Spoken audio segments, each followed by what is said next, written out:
আসসালামু আলাইকুম রহমতুল্লাহ। সহশিক্ষা কি হারাম? ইয়েস, হারাম। কোরআনে কারিমে আল্লাহ তাআলা বলেছেন,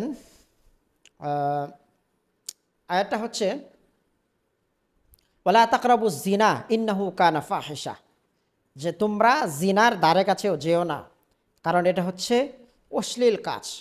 এটার দ্বারা একটা জিনিস বোঝা গেছে যে জিনা করা এটা যেরকম গুনাহ, জিনার পরিবেশে যাওয়া সেটাও গুনাহ।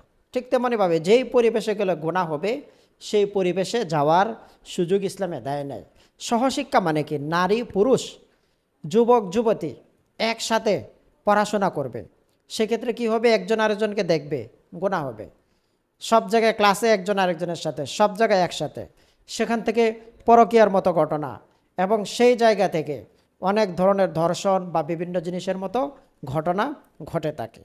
তাছাড়া যদি একজন আরেকজনের প্রতি আকর্ষিত হয় তাহলে পড়ালেখাটা নষ্ট হয়ে যায়, পড়ালেখা আর হয় না।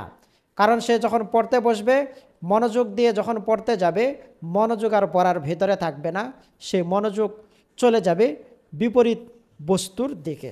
তো সেই জন্য ঈমানকে রক্ষা করার জন্য, আমাদের আদর্শকে রক্ষা করার জন্য সহশিক্ষা যেটা যেটা আমাদের সেকুলার সিস্টেম সম্পূর্ণটা রেডি করে দিয়েছে, হ্যাঁ, সম্পূর্ণ সিস্টেমটাকে রেডি করে দিয়েছে।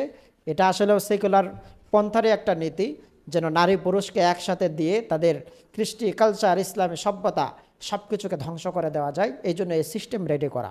সরকার কোটি কোটি টাকা বিভিন্ন খাতে খরচ করে, সুতরাং চাইলেই একটা মহল্লার ভিতরে 2টা প্রতিষ্ঠান আছে, সেখান থেকে একটাকে নারীদের জন্য একটা পুরুষের জন্য রাখা যেতেই পারে।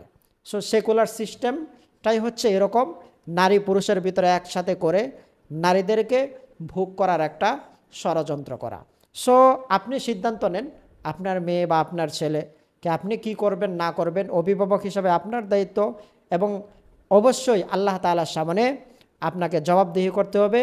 আপনার সন্তান কিভাবে গুনাহমুক্ত সে পরিবেশে সে বড় হবে, ইসলামিক পরিবেশে নিজেকে গড়ে তুলবে, এটার জন্য অবশ্যই আপনাকে জবাবদিহি করতে হবে। আজ এ পর্যন্তই। আসসালামু আলাইকুম রহমতুল্লাহ।